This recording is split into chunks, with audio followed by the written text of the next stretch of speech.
You're standing in Kuala Lumpur International Airport right now. You look at your phone. Google Maps says you're 55 kilometers from the city center. That's not a typo. Your airport is literally farther from downtown KL than some people's entire daily commute. But here's what most Malaysians don't know. This wasn't a mistake. This was completely intentional.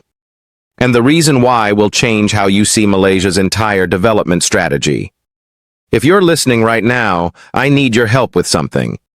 My friend from Jakarta keeps telling me that Malaysian content can't compete with Indonesian channels. But I think we have stories worth hearing. Stories about our own country that deserve to be told. If you're proud to be Malaysian and you want to see more content like this, just hit that subscribe button.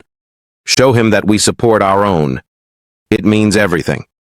Assalamualaikum. Let's talk about why you spend an hour on the KLIA Ekspres just to catch a flight. Most international airports sit 15 to 20 kilometers from their city centers.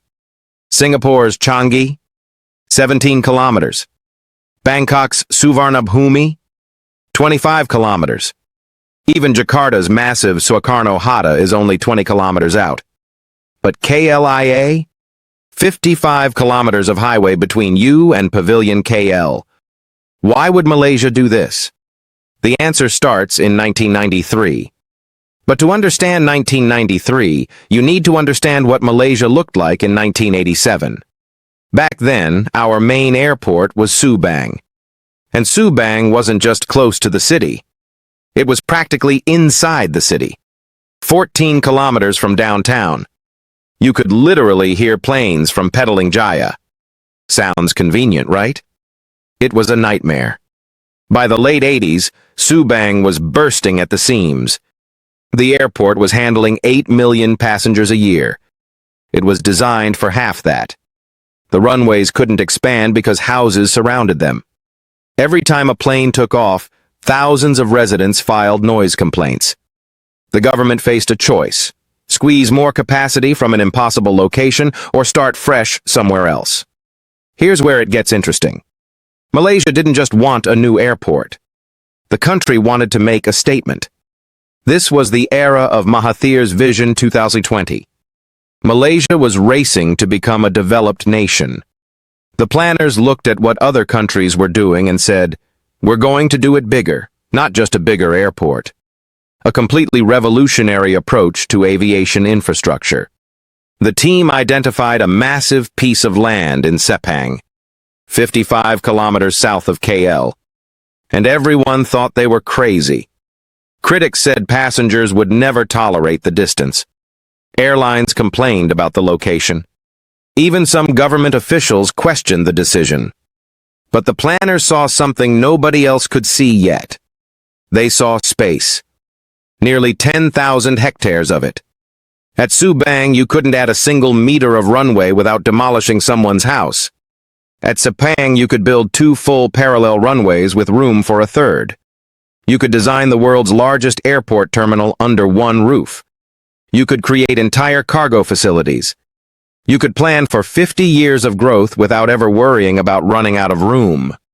But here's the thing most people miss. The distance wasn't just about space for the airport itself. It was about something much bigger.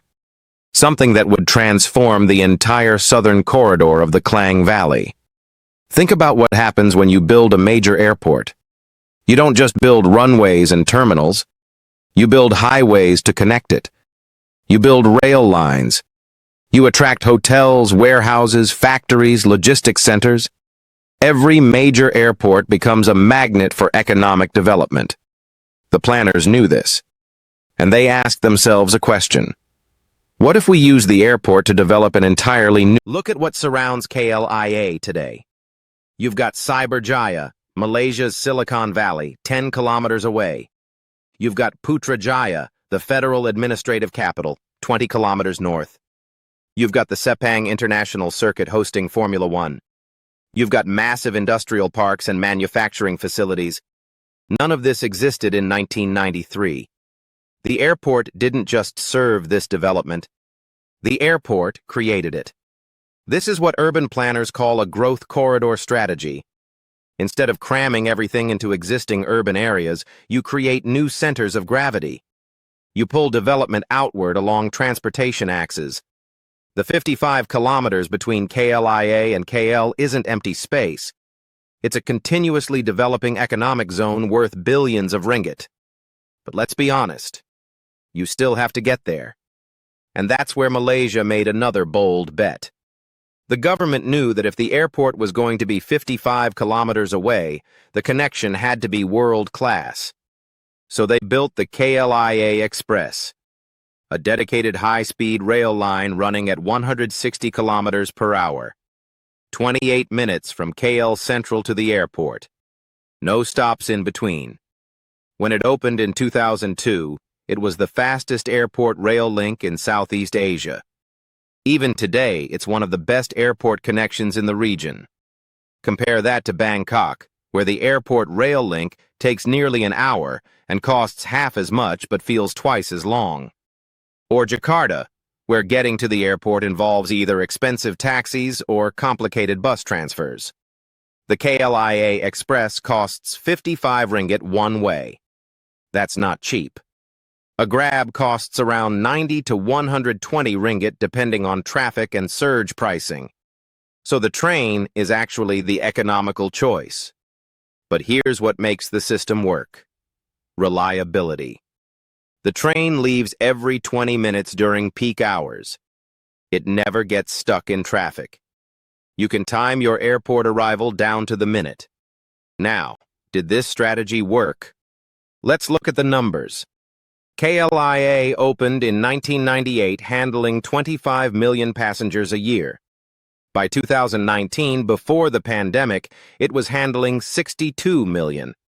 That's with the same basic infrastructure. Subang, at its absolute maximum capacity, was drowning at 8 million passengers. The space to expand made all the difference. And here's something fascinating. Because KLIA had so much room, Malaysia could do something most countries can't. When low-cost carriers exploded in the 2000s, KLIA built an entirely separate terminal for them. KLIA-2 opened in 2014 as the world's largest purpose-built low-cost carrier terminal. 45 million passenger capacity, all on the same site as the main airport. Try doing that at Subang. This low-cost carrier boom turned Malaysia into Southeast Asia's aviation hub. AirAsia became the region's largest budget airline. Malaysia Airlines had space to grow. Even international carriers expanded their KL operations because the airport could handle the volume. The distance that seemed like a disadvantage became an advantage because it enabled the capacity that made everything else possible. But there's another factor people forget. Noise. Remember those complaints from Putrajaya residents when planes flew over Subang? At KLIA, the nearest residential areas are kilometers away. The airport can operate 24 hours a day with no restrictions. Cargo flights can land at 3 in the morning. This matters hugely for logistics operations. Companies like DHL and FedEx built regional hubs at KLIA specifically because of this unrestricted access. The land cost factor is crucial too. In 1993, land in Sepang was cheap. The government acquired those 10,000 hectares for a fraction of what equivalent space near the city would have cost. This meant Malaysia could build bigger facilities for... The main terminal at KLIA is enormous. You can walk for 15 minutes inside and barely notice. That only works when land is abundant and affordable. Compare this to airports that tried to stay close to their cities. Look at what happened to Hong Kong's old Kai Tak Airport. Planes had to fly between apartment buildings to land. It was so dangerous that only specially trained pilots could attempt the approach. Hong Kong eventually spent billions building a new airport on reclaimed land 25 kilometers away. Malaysia avoided that entire problem by planning ahead. Or look at Mumbai's Chhatrapati Shivaji Airport. It's right in the city. Convenient, yes. But the airport is completely landlocked. It cannot expand. Mumbai is now building a second airport 40 kilometers away because there's no other option. Malaysia made that decision up front in 1993. Here's what really makes the KLIA distance work for Malaysians. We're already used to driving. Our cities sprawl.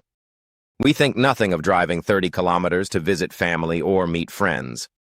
The culture of car ownership means that 55 kilometers doesn't feel as extreme to us as it would to, say, Singaporeans who rely on public transport. A Japanese person might find the distance shocking. A Malaysian just sees it as a longer drive. And remember, the distance isn't measured to the entire city. It's measured to the city center. If you live in Subang, you're actually closer to KLIA than you are to KLCC. If you live in Cyberjaya or Putrajaya, KLIA is your local airport. The distance disadvantage only applies if you're starting from central KL. For millions of people in the southern Klang Valley, KLIA is perfectly positioned. There's a bigger lesson here about how Malaysia thinks about infrastructure. We don't just build for today's needs. We build for the country we want to become. The Petronas Towers weren't just office buildings. They were a statement that Malaysia could build world-class skyscrapers. The North-South Expressway wasn't just a highway. It was a commitment to connecting the entire peninsula. KLIA wasn't just an airport. It was a catalyst for regional transformation. Every time you board that KLIA Ekspres, you're riding through Malaysia's vision of its own future. The towers of Putrajaya rising from what used to be oil palm plantations. The tech campuses of Cyberjaya where jungle once stood. The industrial complexes humming with manufacturing and logistics. None of this happens if Malaysia builds a small airport close to the city in 1993. Could Malaysia have found a better location? Maybe somewhere 40 kilometers out instead of 55? Perhaps. But the principles would remain the same. Space for expansion. Room for development. Distance from residential areas. All of these factors pointed away from the city center, not toward it. The irony is that Subang Airport still exists. It's now known as Sultan Abdul Aziz Shah Airport.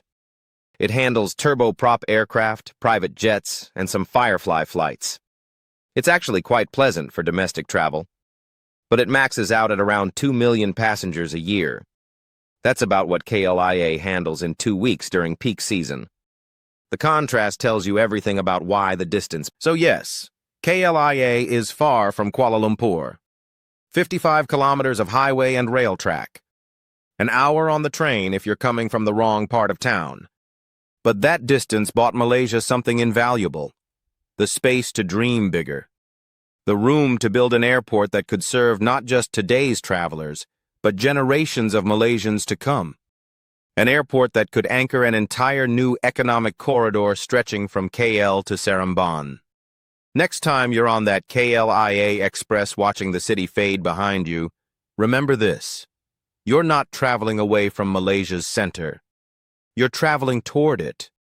Because the future of the Klang Valley isn't just pushing north toward Rawang or west toward Klang.